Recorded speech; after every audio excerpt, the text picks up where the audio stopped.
Okay, let's dive into this. Picture it, early 2000s, console wars raging, and then Sega, boom, steps out of the hardware game after the Dreamcast, Yeah.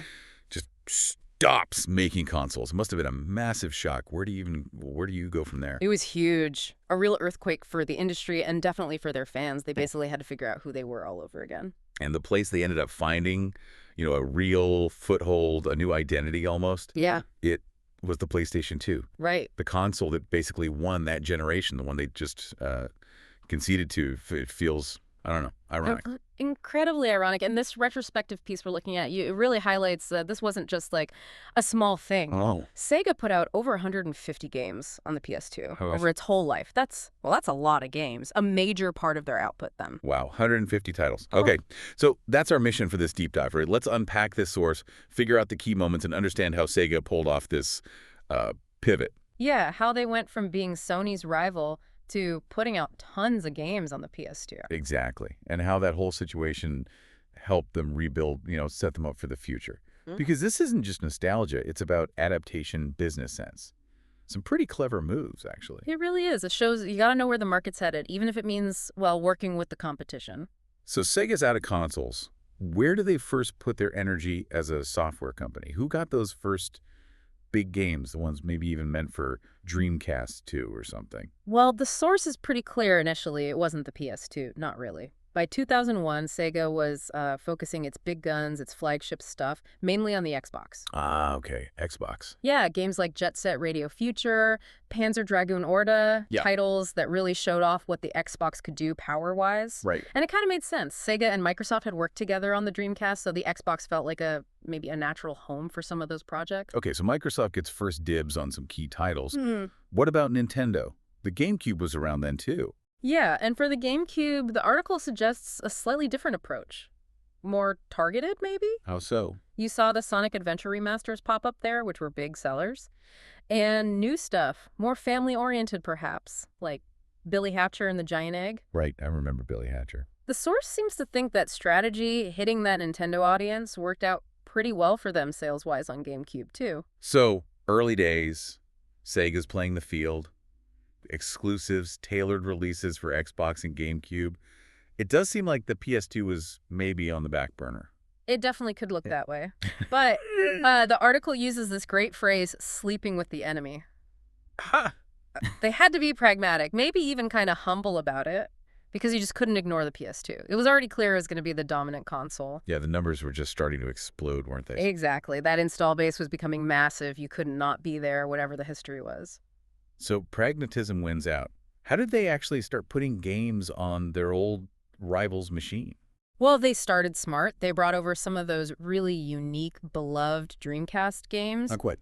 Think Space Channel 5, think Rez. These were, Sega games, stylish, musical, critically liked. Yeah, definite cult classics. And suddenly they're available to millions of new players on the PS2. It was a way to maybe get back some of those Dreamcast fans who jumped ship, right? Give them something familiar. That's clever. Yeah. Using the winning platform to kind of showcase gems from the losing one. Yeah. But it wasn't just ports, was it? There was a big exclusive early on, too. Absolutely. The source points to Virtua Fighter 4 as being really pivotal. That landed exclusively on PS2 in 2002. Ah, Virtua Fighter. Huge arcade name. Exactly. And bringing a version that was like almost arcade perfect, critically acclaimed, and only on PS2, that sent a message. What message? That Sega was serious about the PS2. It wasn't just an afterthought. It helped really establish them on Sony's platform.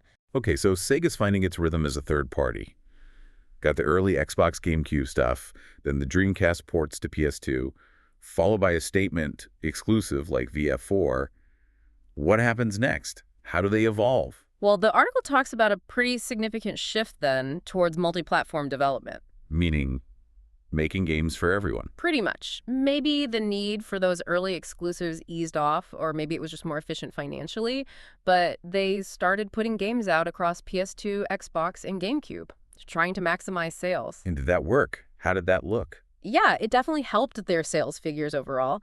You got the big names like Sonic Heroes. That was built from the ground up for all three. Right, cross-platform Sonic. And they took things that did well elsewhere, like Sonic Mega Collection or Super Monkey Ball from GameCube. Yeah. And made deluxe versions or ports for PS2 and Xbox, too, reaching everyone they could. So they're becoming more like a standard big publisher at this point. What sort of games are coming out then? You see things like Shadow the Hedgehog. That was Sega trying out a darker vibe for Sonic, wasn't it? Yeah, the one with the guns. That's the one. And more traditional Sega stuff, too, like Spartan, Total Warrior, kind of an action game. Yeah. The article's pretty honest. It suggests maybe this multi-platform era wasn't always, Sega's absolute creative high point. Fair enough. But it showed they could deliver consistently across different genres, action, platformers, racing, sports. It cemented them as a steady, reliable publisher. Right, they're building that capability, learning the ropes of being multi-platform, and meanwhile the PS2 is just continuing to dominate. Oh, totally. It just kept selling and selling. Became the best-selling home console ever, right? Yeah, incredible numbers.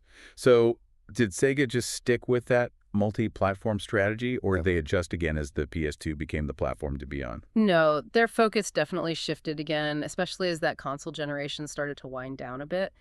All that money from the multi-platform stuff gave them room to maneuver. And with the PS2 user base just being so enormous, it became the main target for, well, other kinds of content, more niche stuff maybe, or legacy titles. So they really leaned into the PS2's success later on. Absolutely. From around late 2003 onwards, you see them ramp up PS2 releases, especially budget stuff.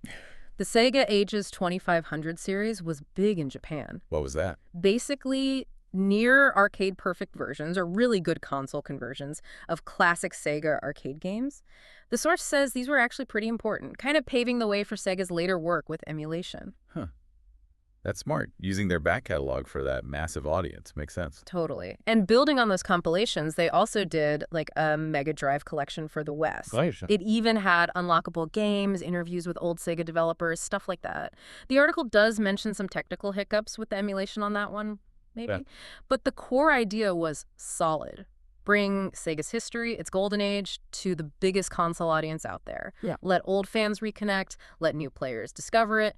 So this later PS2 phase is really about Sega embracing its publisher role fully, using the platform's reach to connect with its past and its fans. It was a really key final stage for them on the PS2. And then right near the end of the PS2's main life cycle, the source highlights one really major launch, something that wasn't about ports or classics, but about building something new. And what series was that? I think I know. That was the beginning of Yakuza. Yes. Knew it.